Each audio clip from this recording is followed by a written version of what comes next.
Welcome all of you. I am Yogesh Kumar Pandey. I am taking a class of 12th and the topic is the challenges of nation building. Okay class, in this chapter I take a heading integration of princely state.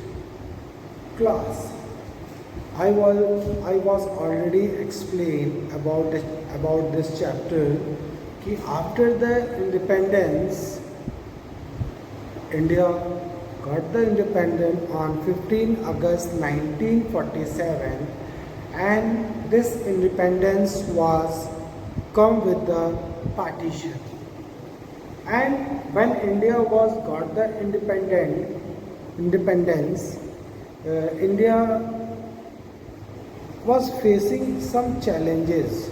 You know, in our previous classes we already discussed there was three types of challenges. First challenges was to shape a nation, and the second challenges was to establish a democracy, and the third challenges was to ensure the welfare of entire society, not only for some section but entire community, and especially for welfare for the disadvantaged community, for the backwards community.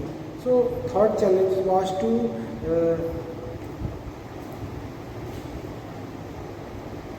set up a development program for the entire development for entire community, basically focus on the for disadvantaged groups. And you know class when जब भारत दो parts में बंटता है, India and Pakistan, according to two nation theory, तो there was problems during the partition. Communal violence was occur in a different part of the countries, and when once announced the two nations, India and Pakistan, so in those time there are many princely states and provincial states during the British rule. जब British rule था तो उस समय दो तरह के प्रांत थे. फर्स्ट ब्रिटिश इंडिया में जो ब्रिटिश प्रोविंशियल स्टेट हुआ करते थे, एंड सेकेंड टाइप के जो स्टेट थे वो प्रिंसली स्टेट्स थे. ओके, ड्यूरिंग ब्रिटिश रूल दो टाइप के जो है स्टेट हुआ करते थे under the British rule. First is British Indian provinces हुआ करते थे और सेकेंड प्रिंसली स्टेट हुआ करते थे. तो in this chapter class I am going to explain about the integration of princely state. ठीक है, जो आपके ये ब्रिटिश इंडियन प्रोविंसेस थे वो तो डायरेक्ट ब्रिटिश के कंट्रोल में थे, और जो प्रोविंसेस थे वह राजा और नवाबों के कंट्रोल में थे. तो आफ्टर द इंडिपेंडेंट ये जो ब्रिटिश के डायरेक्ट कंट्रोल में थे तो इनके साथ कोई दिक्कत नहीं हुई है. इंडिया के पार्ट्स इंडिया में आए, इंडिया का जो पार्ट था वो उनको मिल गया. But the problem is the princely state. समस्या क्या थी, इन प्रिंसली स्टेट्स को मर्ज करने की. कैसे अधिक से अधिक प्रिंसली स्टेट्स को इंडिया में मर्ज किया जाए, राजा नवाब को कैसे मर्ज किया जाए, तैयार किया जाए. और ये जो प्रिंसली स्टेट्स थे ये ब्रिटिशर्स की पैरामाउंसी के तहत थे, और जब अंग्रेज चले गए तो ब्रिटिशर्स एंड दिस पैरामाउंसी, इस पैरामाउंसी को ख़त्म कर दिए. इसका मीन्स से जो 565 से ज़्यादा जो प्रिंसली स्टेट्स हैं वो आज़ाद थे. तो समस्या क्या थी कि इन प्रिंसली स्टेट्स को कैसे इंडिया में इंटीग्रेट किया जाए, जोड़ा जाए. ओके, ये जो प्रिंसली स्टेट्स थे इनमें ये ब्रिटिश इंडिया का 1/3 लैंड इनके पास था, प्रिंसली स्टेट्स के पास, और पॉपुलेशन का 1/4 इस प्रिंसली स्टेट्स के पास था. तो प्रॉब्लम यह थी कि how we integrate this princely state in the India में कैसे इनको मर्ज किया जाए, ठीक है। तो क्या क्या समस्याएं, you know our first deputy prime minister and home minister Sardar Vallabh भाई Patel was accepting these challenges, and he was trying his best to integrate this princely state in a Indian territory. देखो class when the Britishers were left the India, जब British India छोड़ के गए तो ही gave the independent to this princely state को पूरी आज़ादी दे दी गई। और अब उनके पास ऑप्शन था प्रिंसली स्टेट के पास कि वो पाकिस्तान ज्वाइन कर ले या इंडिया ज्वाइन कर ले या फिर वो फ्री रहे, ठीक है। तो सरदार वल्लभ भाई Patel was trying to his best to merge most of the princely state in the India. Bharat में ज़्यादातर प्रिंसली स्टेट को सरदार वल्लभ भाई पटेल ने मिला लिया। अब प्रॉब्लम यह थी कि इन प्रिंसली स्टेट्स को इंडिया में रहना है, पाकिस्तान में रहना है, यानी इंडिपेंडेंट रहना है, इसका फैसला उस स्टेट के जो रूलर थे, राजा और नवाबों को छोड़ दिया गया। And that is was the big problem and that is why बहुत सारे ऐसे राजा थे जो उन्होंने सोचा कि हम इंडिपेंडेंट कंट्री की तरह रहेंगे, लाइक हैदराबाद के निज़ाम, जूनागढ़ के रूलर थे, एंड जम्मू कश्मीर के राजा हरी सिंह, एंड मणिपुर के राजा बोध चरण सिंह। तो वो कुछ ऐसा सोचने लगे, ठीक है, कि हमें फैसला करना है तो क्यों ना हम कुछ अलग फैसला करें। लेकिन सरदार वल्लभ भाई पटेल वॉज बिजी टू व्यस्त थे सबको समझाने में कि कैसे वो इंडिया को ज्वाइन करें, और हर तरह की डिप्लोमेटिक पॉलिसी सरदार वल्लभ भाई Patel was using to merge this princely state with the India. The problem was started with the announcement by the ruler of Travancore, and ruler of Travancore was want to remain as an independent nation, and the same problem, the same voices come from the Hyderabad. Their Nizam was take the same stand. He want to remain as an independent country, and the ruler of Bhopal was also he was not want to join with India, and that is why he was not ready to participate in the meeting of Constituent Assembly. So that was the fear कि हाँ फिर भारत का क्या होगा, कहीं ये ruler वाकई में क्या अब इंडिया के आगे और बंटवारे होने हैं, इंडिया और पाकिस्तान बनने के बाद क्या फिर आगे इंडिया में और भी ब्लैक्स टुकड़े होंगे, राजा और नवाब एक इंडिपेंडेंट कंट्री हो जाएंगे। This was a big problem. You know class, India got the independent and their aim is unity, self-determinations and democracy. This was the aim of independence of India. But these princely states were make a situation very worse. Okay, and everyone is worried about the future of India. कि India आगे और भी टुकड़ों में बटेगी। तो जो राजा महाराजा थे वो अपना एक इंडिपेंडेंट, कुछ ऐसे राजा महाराजा थे जो एक इंडिपेंडेंट स्टेट के रूप में रहने का सोच रहे थे, ठीक है। न वो इंडिया के साथ जाना चाहते थे, न वो पाकिस्तान के साथ जाना चाहते थे। Class next heading is the government approach. When the situation was going very worse, rulers, you can say Nawab and Rajas were now, some ruler, Nawab and Raja was want to remain independent. So at that situation, the Indian government, what was the approach of Indian government? Indian government basically on that time, our Home Minister and first Deputy Prime Minister, Sardar Vallabhbhai Patel, was playing a very important role to integration of this princely state in India. And he was trying, उन्होंने बहुत प्रयास किया, इतने सारे princely states थे, उनको कुछ को समझाया, कन्विंस किया ना, कुछ को थोड़े बहुत लालच देने पड़े कि आपको मैं ऑटोनोमसी दूंगा। तो इस तरह से कुछ राज्यों को समझा बुझा करके उनके सहमति से उनको इंडिया में मिलाया गया, कुछ को थोड़ा लालच दिया गया, मीन्स उनको ऑटोनोमसी और बहुत सारे चीज़ों का उनका रेस्पेक्ट रखा जाएगा ऐसे बोल के इंडिया में जोड़ा गया। और कुछ ऐसे स्टेट्स थे जहाँ पे उनको थोड़ा सा फियर दिखाना पड़ा, ठीक है, कि पब्लिक हमारे साथ है, डेमोक्रेसी है, और राजा अगर खुशी से आ जाएंगे ठीक है, नहीं तो फिर पब्लिक को हमें बोलना पड़ेगा, ठीक है।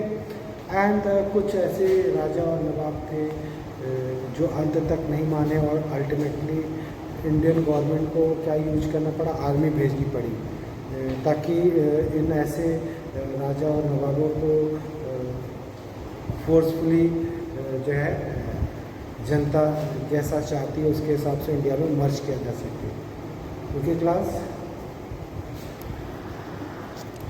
you know class, Muslim League on that time was opposing the Indian National Congress and their attitude.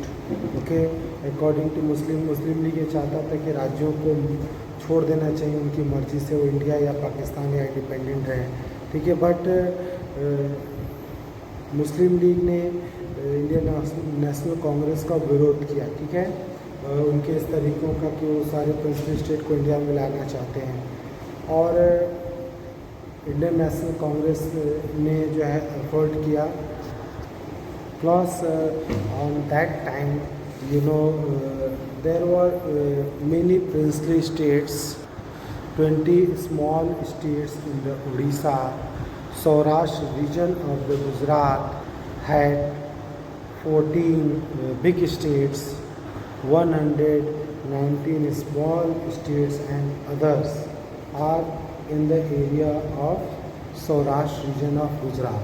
So we are looking so many princely states, and it was a difficult task to convince them कि दे मर्ज to India, वो भारत में शामिल हो जाए। तो कई बार जो है हमारे जैसे VP Menon was also going with the Sardar Vallabh भाई पटेल, और वीपी मेनन को भी जो है कभी कभी बहुत राजाओं के गुस्से का शिकार होना पड़ता। And class, you are looking what are the government's approach to merge this princely state into India. Okay, and our government was using different approach. More than 565 princely state was that time, and Indian government was first trying to convince some most of the state easily, मतलब भारत सरकार ने उनको बहुत समझाने और जो है India में शामिल होने के लिए तैयार कर लिया, बातचीत से कन्वेंस कर लिया। एंड दूसरा जो अप्रोच था कि कुछ ऐसे स्टेट्स थे जिनको समझाया गया कि उनकी जो कल्चर है या उनकी जो नॉर्म्स हैं उनको विदाउट डिस्टर्ब किए उनको ऑटोनोमसी दे करके हमारे इंडिया में मर्ज कर लिया जाएगा। तो कुछ कंट्रीज़ को थोड़ा सा रिलैक्सेशन देना पड़ा because they are different cultures, तो कुछ को ऑटोनोमसी दे करके हमारे इंडिया में मर्ज किया गया। कुछ ऐसे भी स्टेट्स थे कि जिनको समझाने के लिए काफ़ी मेहनत करनी पड़ी। सरकार, हमारी गवर्नमेंट ऑफ इंडिया ने बाकायदा जो इंडियन टेरिटरी है उसकी क्या बाउंड्री होगी, राज्य की क्या सीमाएं होंगी, क्या बॉर्डर्स होंगे, उसको अच्छी तरह से जो है डिटेक्ट करके प्रॉब्लम को ख़त्म किया और जो एरियाज़ थी उसका डिमार्केशंस बढ़िया से किया और उसको इंडिया में जोड़ने का एफर्ट किया। Class, integration of these princely states was not a very easy work. Indian government was make a documents instrument of accession. Okay, ये instrument of accession was necessarily sign by the princely state. जो princely states थे उनको India में मर्ज होने से पहले instruments of एसेसन sign करवाया गया. ठीक है class. Most of the princely state was ready to sign this instrument of accession, but the problem was coming from the four princely state like from Junagadh, Hyderabad, Kashmir and Manipur. These four princely states were made the problem of that time. The problem of Junagadh was solved with the plebiscite which was organized by the government in Junagadh. Or Indian government was arrange a plebiscite. Plebiscite where government was asking the view of peoples about some issues. मतलब लोगों की राय जानी जाती है particular issue पे. तो Indian government was organise a plebiscite in the Junagadh. Okay, Junagadh was a princely state in the Gujarat in our west of the part. Okay, and ruler of Junagadh was a Muslim, but Junagadh was the territory where the Hindu in the majority, but ruler was a Musalman and he want to join to Pakistan के साथ जुड़ना चाहता था. And from the Pakistan side जो मोहम्मद अली जिन्ना थे, they gave the बहुत लालच उनको दिया कि वो पाकिस्तान के साथ चले जाए. But lastly our Indian government was send the army because the people of Junagadh want to join to India. Junagadh के लोग जो है मेजॉरिटी ऑफ हिंदूज थे, वो इंडिया के साथ आना चाहते थे. बट जूनागढ़ का जो रूलर था वो मुस्लिम था, वो पाकिस्तान के साथ जाना चाहता था और लास्टली इंडियन आर्मी को जाना पड़ा. And Indian government was organise a plebiscite को अरेंज किया वहाँ पे जूनागढ़ में. एंड आफ्टर दिस प्लेबिसाइड में ये रिज़ल्ट आया कि most majority of the peoples are going with the India, Bharat के साथ आना चाहते हैं. And lastly Junagadh was merge with India. Class, next problems like problem of Hyderabad, Manipur and Jammu Kashmir are next other problems. Class, the problem of Manipur, the Raja Bodhcharan was the ruler of Manipur. He was Raja Bodhcharan, the ruler of Manipur. He was signed the instrument of accession with the Indian government on the condition that कि उनको autonomy दी जाएगी. But under the pressure of people या under the pressure of their own people, the Maharaja Bodhcharan was organise the election in the Manipur and state legislative council was set up where the and this council in this state legislative assembly have a different parties and Congress was among these parties. This election was organized on June 1948 and now India was the first state where the election was organized and now Manipur was become the constitutional monarchy. Manipur was become the constitutional monarchy and after this our Indian government was trying to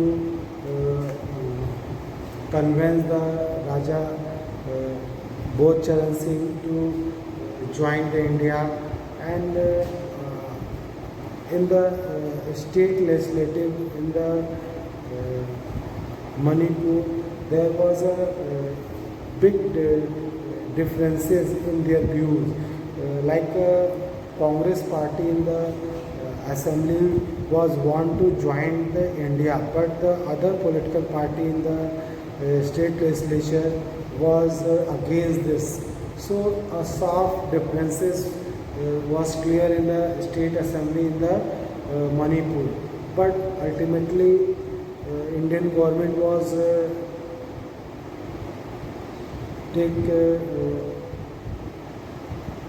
मतलब Indian government को सफलता मिली और Indian government was convince the Raja Bodh Charan Singh की join the India में वो join हो जाए. And lastly Raja Bodh Charan Singh was sign and ready to come with the India without consent of their popularly elected legislative assembly, and this was a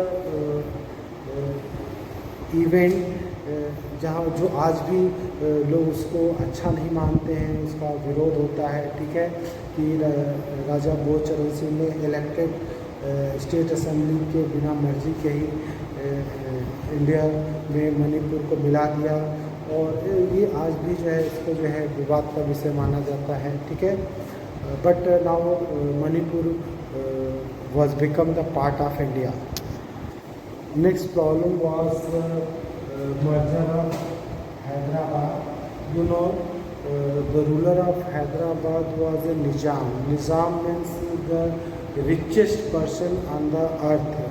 Nizam is a title which was given a person which was the richest in the earth. So Nizam was a very rich person and Hyderabad of Nizam was want to remain independent. Okay, but Hyderabad was पूरा India से चारों तरफ से घिरा हुआ था and it was impossible कि वो कैसे सरवाइव करेगा. चारों तरफ से इंडिया से घिरा है एंड हमारे इंडियन गवर्नमेंट का एक एग्रीमेंट साइन हुआ हैदराबाद के निज़ाम स्टैंड स्टिल एग्रीमेंट नवंबर 1947 में हैदराबाद निज़ाम के साथ ये साइन हुआ और इसमें समय लिया गया 1 वर्ष तक की यथास्थिति जो बनी रहेगी. ठीक है, बट जो निज़ाम था उसके जो राजाकार थे मतलब उसकी जो खुद की जो आर्मी थी उसके जो सिपाही थे वो राजाकार कहलाते थे and they were very aggressive Indian मतलब धर्म के मामले में बहुत ही एग्रेसिव हुआ करते थे. एंड हैदराबाद में जो वहाँ के किसान थे वो अपने रूलर की पॉलिसी से नाराज़ थे. इसके अलावा हैदराबाद में जो इंडियन नेशनल कांग्रेस जो पार्टी के कार्यकर्ता थे वो और किसान जो निज़ाम का विरोध कर रहे थे. Basically the farmers was not happy with the policy of the Nizam की जो तरीके थे उससे खुश नहीं थी. एंड राजाकार से वो नॉन मुस्लिम के साथ जो हमेशा बुरा व्यवहार करते थे, उनको मारते थे, पीटते थे, वायलेंस करते थे. And peasants and the Indian National member of Indian National Congress was organize the movements against the निज़ाम और निज़ाम ने उसको क्रश करने के लिए बहुत ही क्रूअल मेथड अपनाया और उसकी जो पैरामिलिट्री फोर्सेस थी निज़ाम की जिसको राजाकार बोलते थे they use a cruel method to crush this revolt. तो सितंबर